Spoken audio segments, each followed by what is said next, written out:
Center this afternoon that may not happen for a few days.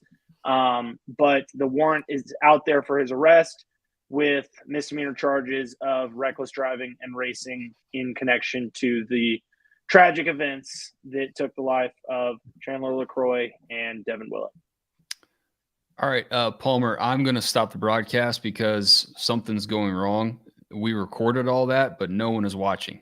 All right, it looks like 8 people are in here now. I'm just sorry. I'm like scrambling on the back end here. It says, no, I noticed that too.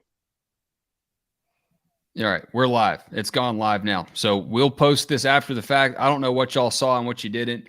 Welcome in if you're just seeing us now.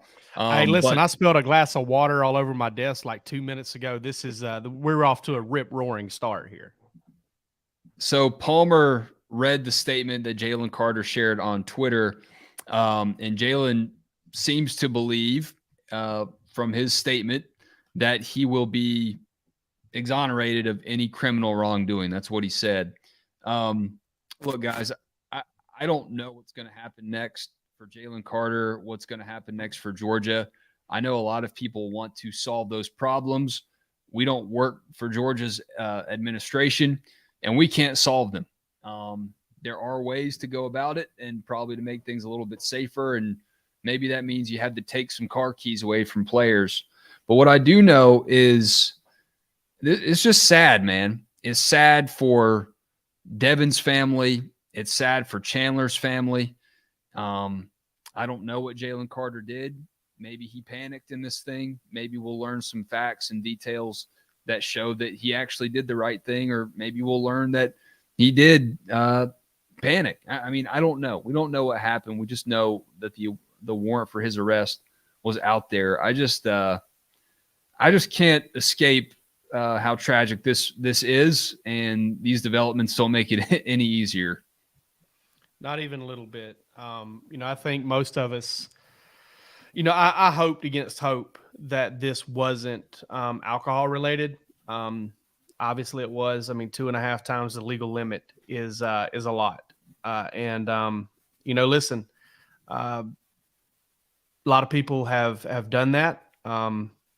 Honestly, it's one of those things, man, where, she couldn't have paid a steeper price, and it was Chandler LaCroix.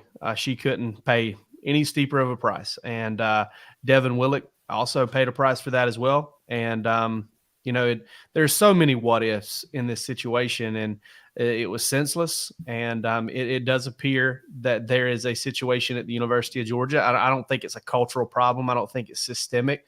But I think there is a situation at the University of Georgia where some guys need to learn from this. Jamon Dumas-Johnson speeding. Jalen Carter in September, according to the Atlanta Journal-Constitution, at 89 and a 45. Listen, I have a 19-year-old that we adopted when he was 15 years old. I think I've said on the show that he had a similar accident, was very lucky not to get injured at all because he didn't hit the light pole. He missed everything and kind of just went off into the woods on Halloween night. And I'm so thankful he's still with us. But he's got a lead foot. He's got a bad problem with driving like that. I got into a bad car accident when I was 16 because I put my foot on the floor there. When you look at insurance rates for men under the age of 25, they're astronomical for a reason, because we like to drive like a bat out of hell when we're at that age. We think we're invincible. Yeah, we like to do stupid stuff. Yeah. And we don't all have NIL deals and NFL draft picks in our future and championships behind us. And right. I can only imagine how much that stuff compounds. He's not the first high profile athlete to get in trouble and, think that something couldn't happen. And we'll see what happens when the facts do come out about what he was actually doing and what went wrong. But, it seems like he was there and he was involved somewhat, and it's unfortunate. And there's really no way around that. I do want to read Kirby Smart's statement as well, because understandably so, a lot of people are calling for accountability on Kirby Smart's account on his side of things. And, I have no doubt that he will step up to that and he'll face that. And it's going to be a hard, long off season for Kirby Smart to figure out how to solve these problems. But Kirby Smart's statement came out this afternoon this morning rather. The charges announced today are deeply concerning, especially as we are still struggling to cope with the devastating loss of 2 beloved members of our community. We'll continue to cooperate fully with the authorities while supporting these families and assessing what we can learn from this horrible tragedy. So, Wes, certainly and a lot to learn. I'll hop in here, and Kirby does mean that they are still mourning. I mean, I know we'll get into it, but look at what Nolan Smith and the emotion that he showed today. He wasn't in Athens the night of that. He didn't make the trip back to Georgia after going out to California for the championship game. He stayed out there, and today was his first time talking about it. And I mean, he was bawling, crying at the podium, talking to us. I would imagine that when we hear from Kirby, when we hear from players on this, if it gets brought up this spring, but it absolutely will get brought up with Kirby this spring, and I would imagine it's going to be emotional. The legal side of this and the emotional side of this are very much intertwined, but through the actual accident and the incident that occurred, but they are very separate in terms of the way that it's being handled. Yes, they are being, incredibly cooperative with the police. That does not mean that they are not, on the other hand, being still mourning the loss. So they're doing what they have to do legally to handle it, but they absolutely are still mourning this, and he does mean that when he says it. I'm having some trouble screen sharing, so I'll just read you what Nolan Smith said if you missed the interview, and I can pull it up, Wes, if you want me to. Yeah, I didn't know if you were allowed to share the screen, but I did put a link into the comments there. But essentially, Nolan said, "That's my guy. That's one person that never did anything wrong. I get sensitive talking about it just because I love him. He never did anything wrong in his 3 years. He was supposed to graduate. His brother passed like that. I'm sorry to his mama. No one should live like that." And he said that he got emotional because apparently he was in a conversation with the Cincinnati Bengals. They were asking him about it as well, and he got emotional then too. He said he's the juice guy for Georgia, and if you've heard him talk, then you know that that's accurate. Even after he got hurt, he was very much the heartbeat of the team, stuck around and motivated a lot of people, and said in that session with the media today at the Combine that he'll be a resource for Georgia players for years to come. Palmer, looks like you got it pulled up here. I'll let you launch that if you're able to. I tell you what, man, when he says that about his mom and losing his brother that way, that's a dagger to the heart right there. That's hard to listen to. Yeah.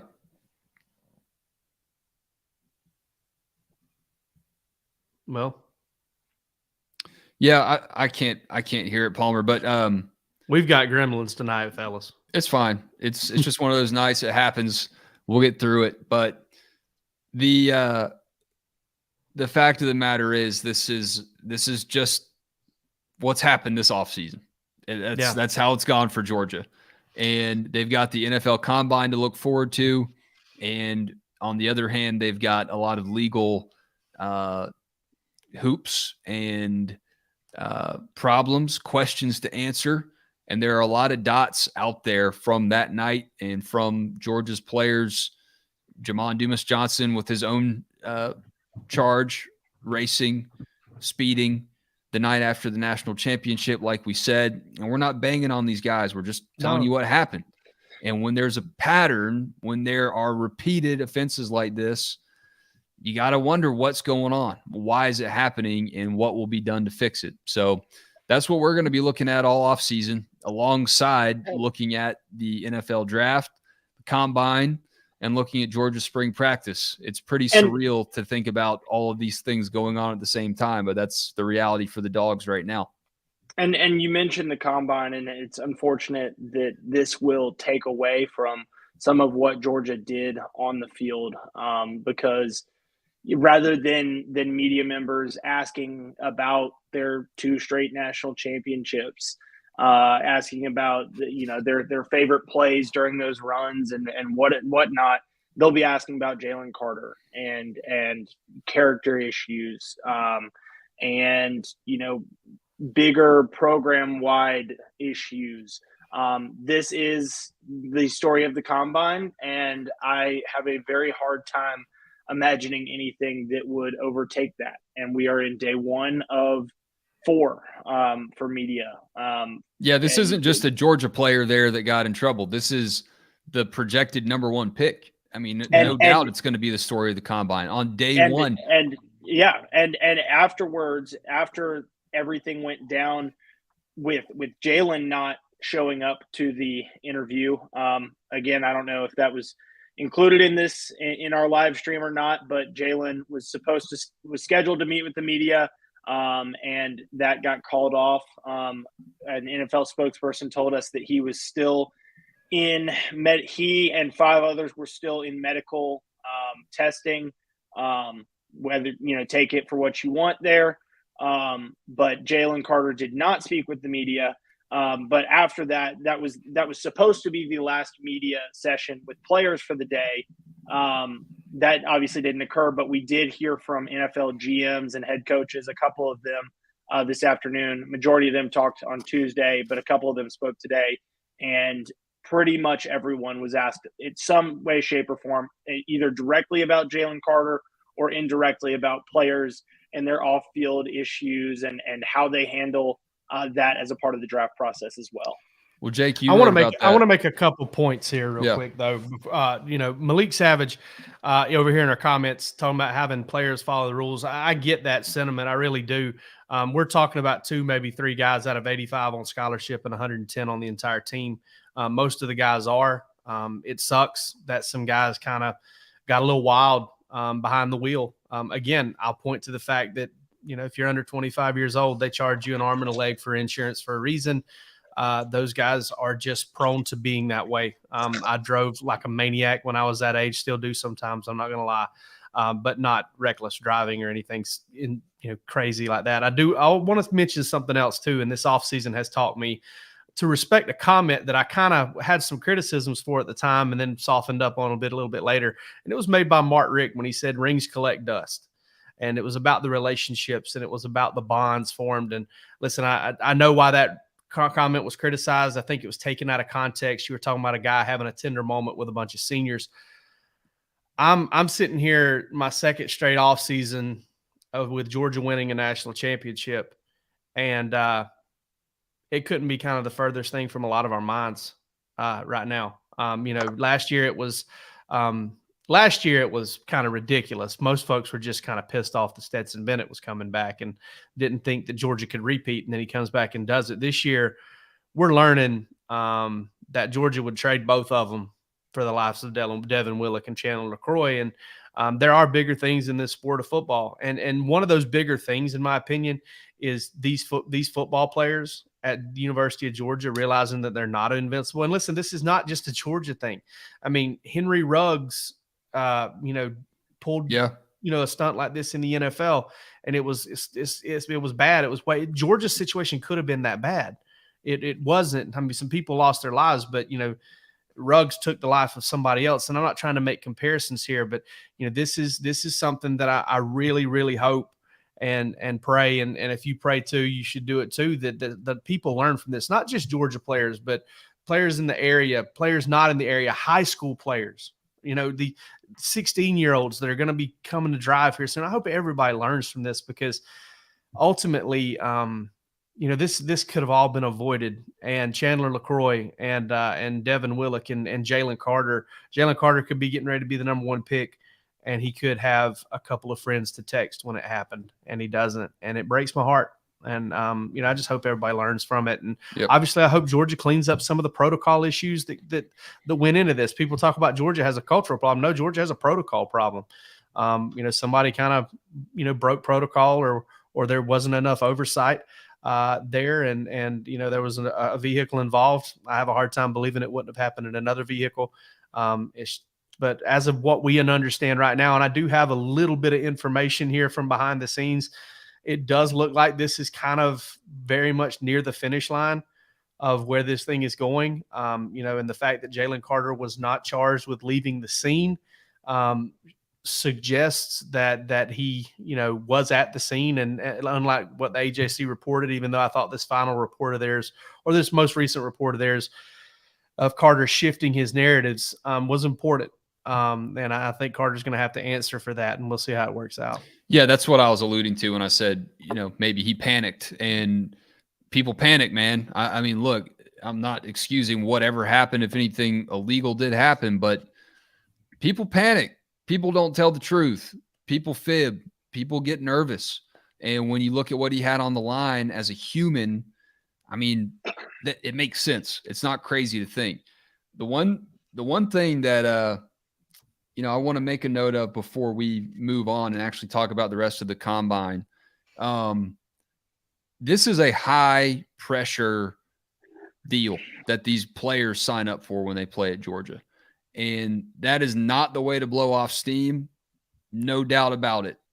But when you look at what these guys put behind them, the season that they put behind them, the time they invested, the work that they invested, again, it's another human nature thing, man.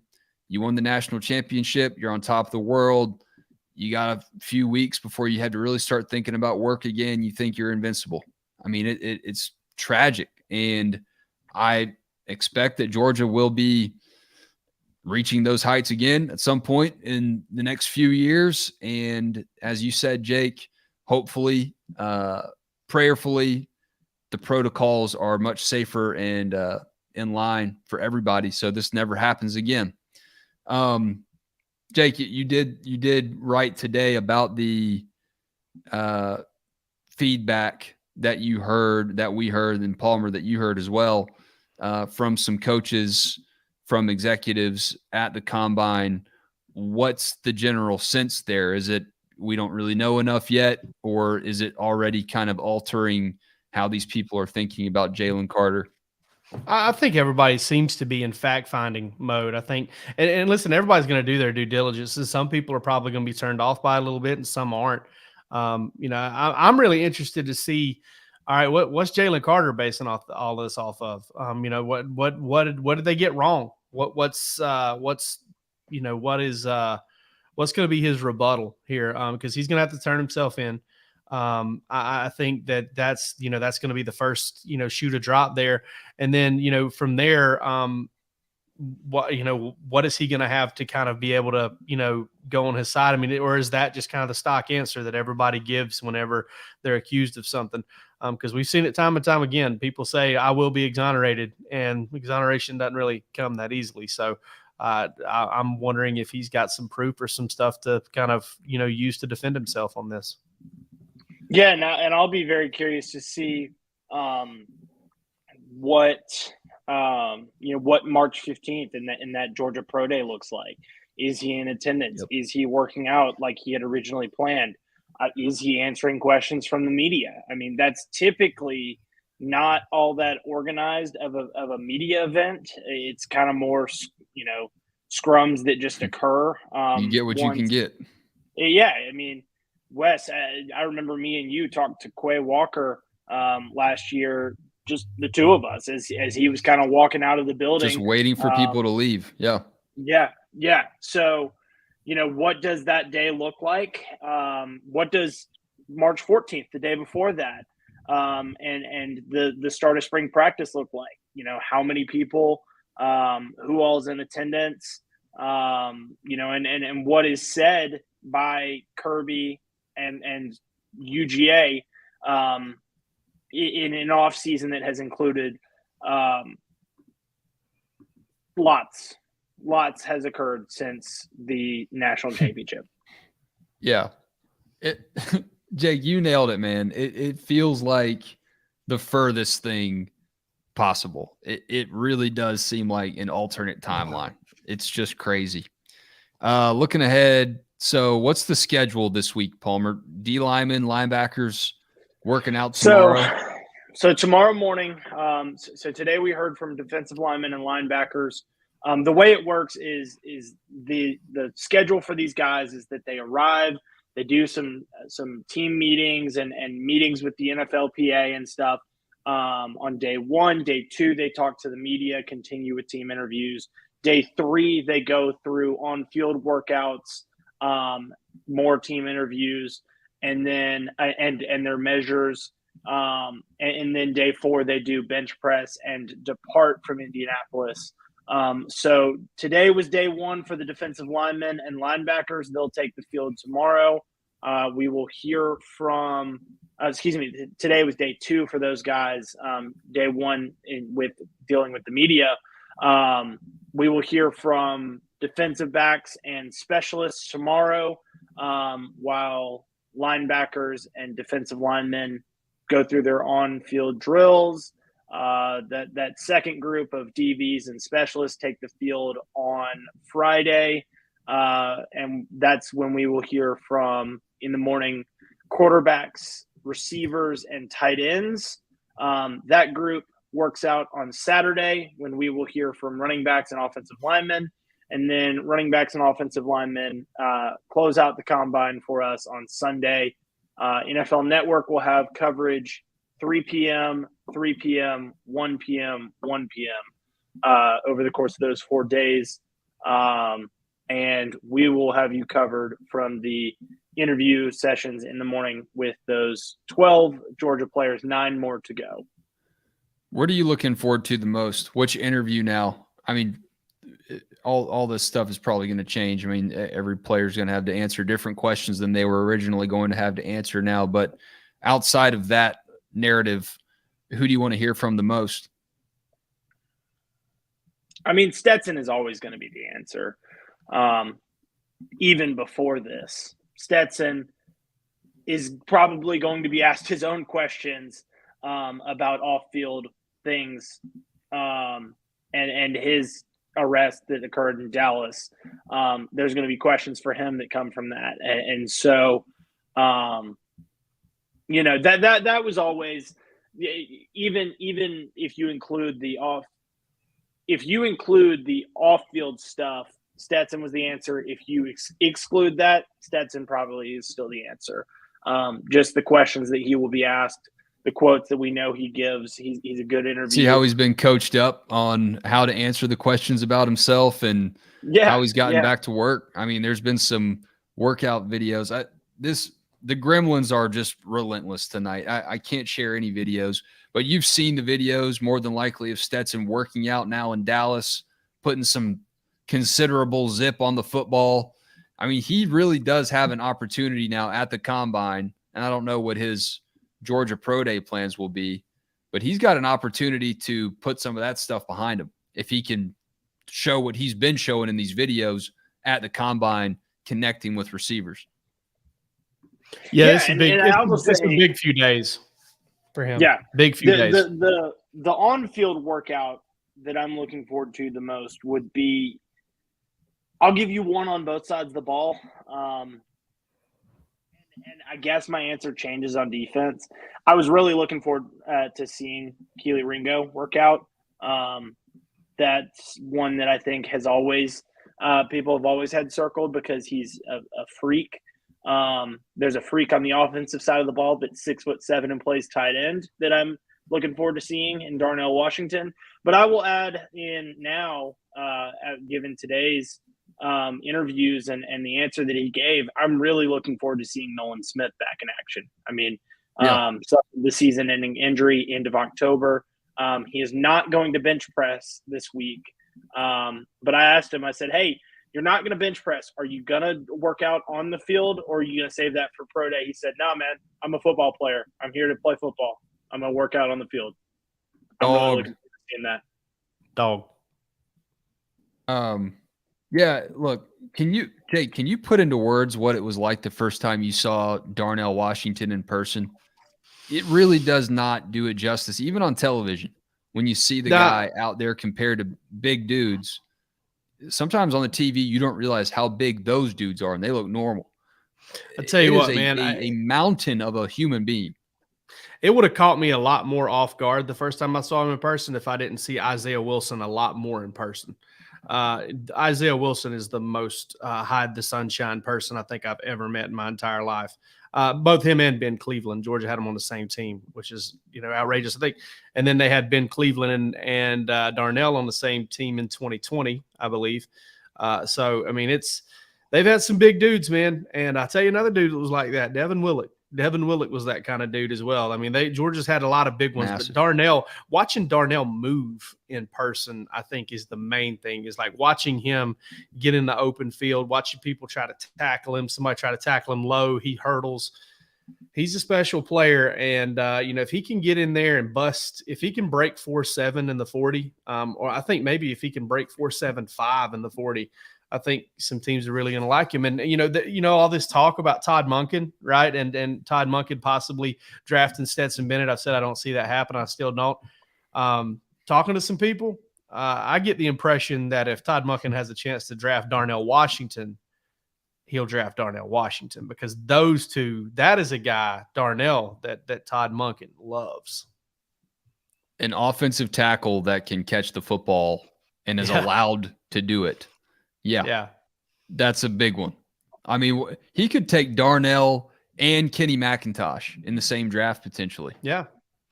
But on one hand, it would be cool. On the other hand, if that Ravens juju is still around with everybody getting injured, hope those guys don't go there. Maybe they can flush that Ravens juju before that happens. But hey, the Ravens do have, and I think I've said this on here before, the Ravens do have the most Georgia players in the league. Oh, they do? For some reason, I thought it was the Giants. No, I think because DeAndre Baker's not with the Giants anymore. Lorenzo Carter's not with the Giants. Lorenzo's, yeah. It's sorry, I'm distracted by Alabama, Auburn. There was a little bit of a scuffle in their basketball game. But yeah, they've got Nick Moore, Ben Cleveland, Roquan. Yeah, and, Roquan, that's right. And Houston as well. Palmer just pulled a Brent Musburger. Do y'all remember when Brent Musburger was kind of in the sunset of his TV career with the SEC network? And he'd be I don't know, y'all might have been in the press box. Palmer, you were probably in school. No, I remember middle exactly school, what I don't you're know. talking about. But he'd be watching a Georgia game, like doing the call with Palmer, different Palmer, Jesse Palmer. And he would be calling the game, but then also looking off the screen and talking about what was happening in the Iron Bowl or with AJ McCarron's girlfriend. I believe the main thing, the number one game this happened in was the 2016 Georgia-Missouri game. When I believe Georgia and I believe Alabama and Ole Miss were playing, and Ole Miss, there was a game that came down to the wire. Ole Miss had beaten Alabama, and I remember watching that replay because everybody was complaining about Musburger and how he wouldn't stop talking about the Ole Miss Alabama game. I think that was the one, but yeah, he did like to. I think he probably had to sprinkle a little on the on that one. I think he was always just hoping that McCarron's girlfriend was there. Probably he did. Or that flip they'd out. show Catherine Webb.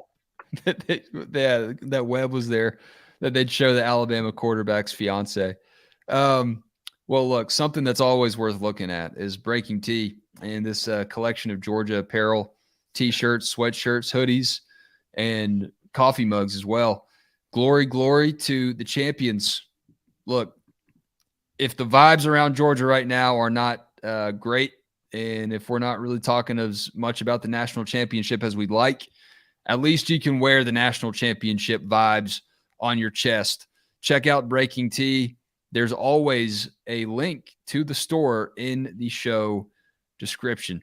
So y'all hop on over there and do that. Guys, let's just go ahead and chop some wood. I don't have anything else to add to what's going on at Georgia right now. I'm excited to see the combine.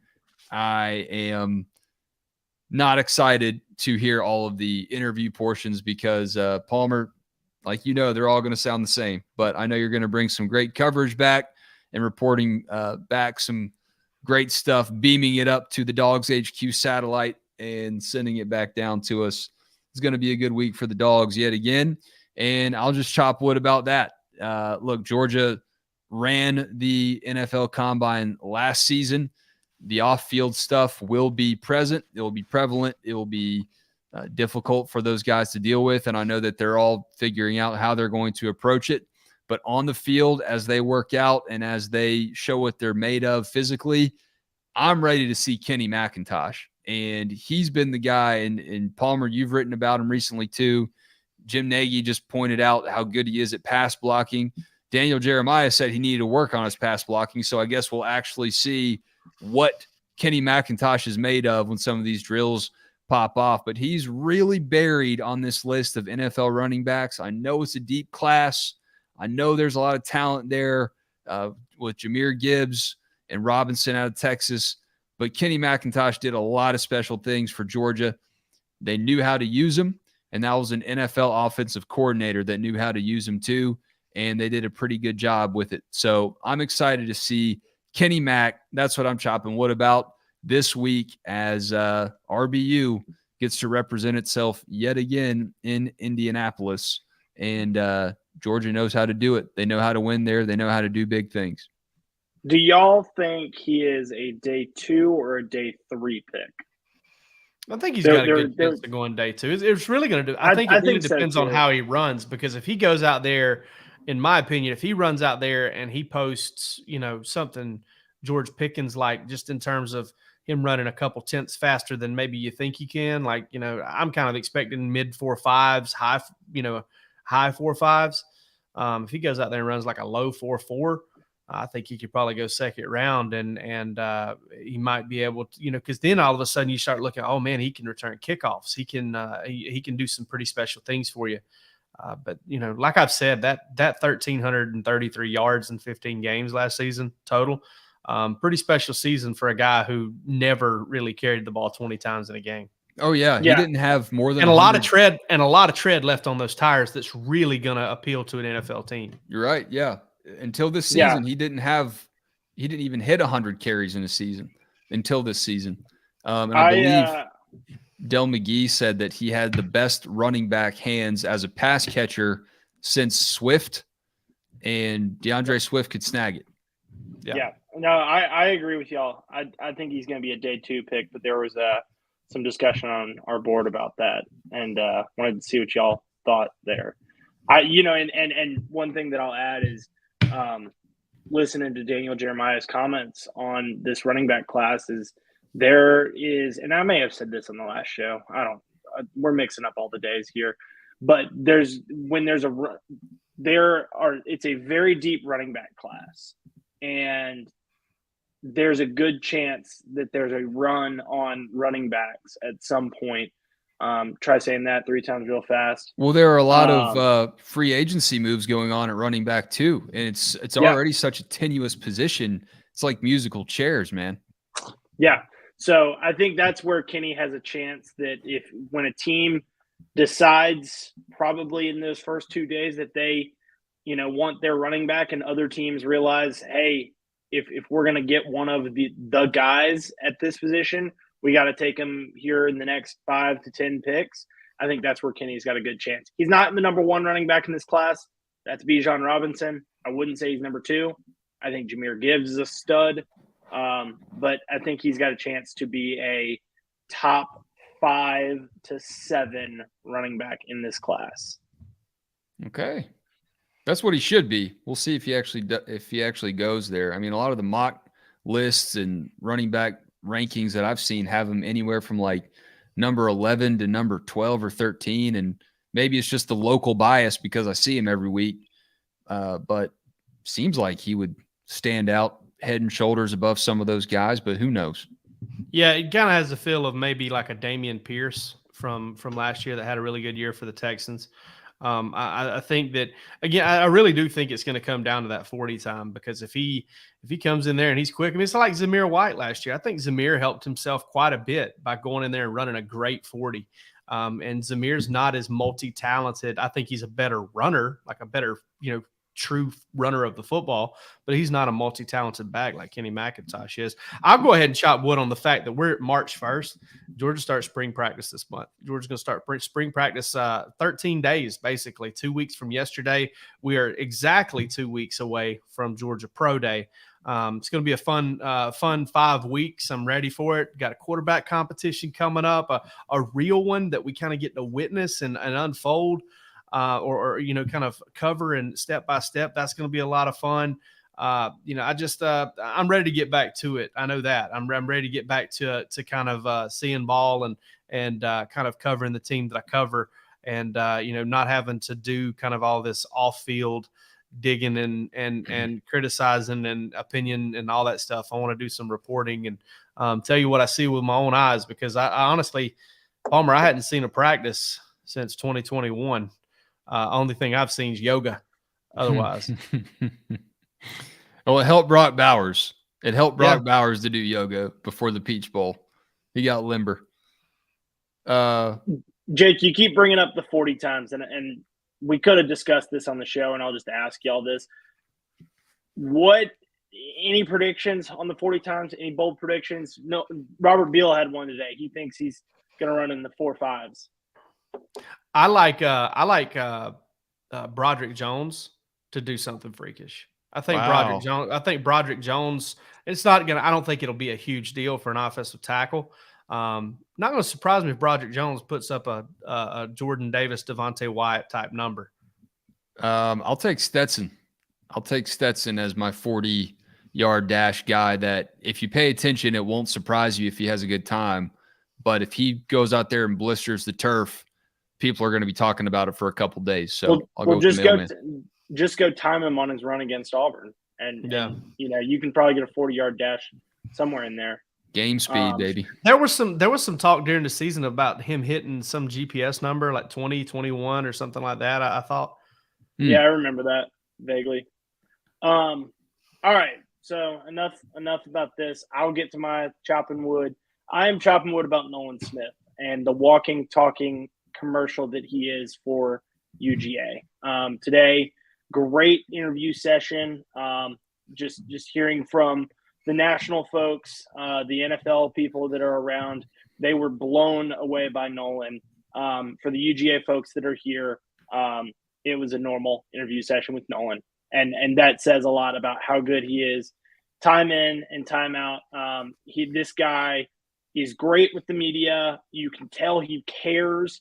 There's a lot of guys that are forced to do it, that don't want to be talking to us. And sure, he probably has better things to do than talk to me and you guys. And he's probably being forced to do it. I mean, I know he's being forced to do it here, but you can tell that he cares about UGA and, the excitement that he has. I mean, he was about to, jump through the podium today, talking about next year's team. And, he was like, oh, guys, y'all are getting me really excited about Georgia football. The same way that you can sense in a fan, Nolan Smith was a fan on the field this past year. He said, I'm going to be at the first game this year. Probably wearing jeans as opposed to, his pads. But he is excited to see this team. He said, I'll have a story out tomorrow, maybe tomorrow. I'll tentatively, possibly, maybe have it out tomorrow. I'm quoting you on that. You got to have it now. Based on everything that goes on. But a lot of talk about next year's team. He had a really good catchphrase for the linebacker crew. Talking to Robert Beal, those guys are excited about what this linebacker group has in store for them next year. And one thing that really stood out to me about Nolan today, he said when his time in football is done, he was asked, hey, what was the thing that you learned the most about yourself when you weren't playing? He said, he talked about how he wants to be a coach. At some point in his career, wants to be a coach, probably wants to start at the high school level because of the way he feels like he can impact a kid. But based on the way that he talks about UGA and gets people fired up about what he's talking about, I think he'd be one hell of a college coach and a great recruiter at that. So I'm chopping wood about Nolan Smith. Yeah, that team's going to win like back-to-back region titles if he's a high school head coach. Yeah, Nolan, great interview. I posted the link up here earlier in the comments. It's on our channel at DawgsHQ. Go watch the whole thing that Palmer shot, and subscribe to DawgsHQ on YouTube for more of that coverage from Indianapolis, as Palmer will have it for the rest of the week. And also uploaded some little bonus morsels there, Palmer. Owen Papo. And who else did you get? I mean, I got a lot. There's a couple scheduled in there that'll go Okay. up throughout the day, but the two that are live right now, Owen Papo from Auburn and Byron Young from Tennessee. Okay. Yeah. So for the SEC fans in here just trolling us, you can still find some players that you might like. Tennessee man, like Georgia. Come on. Come give it a view. Good stuff ahead. Palmer, thank you for everything you're bringing back from Indy. Jake, thanks for joining us as always. And thank you, everyone that is in the comments, contributing, chatting, keeping it civil, I hope. Tough week, and let's keep it in perspective. It's bigger than ball. Be nice. Y'all subscribe. We'll catch you next time. We'll be back Sunday night, 8:30 p.m. and on Bark After Dark at 9 p.m. every Monday. See you then. Peace.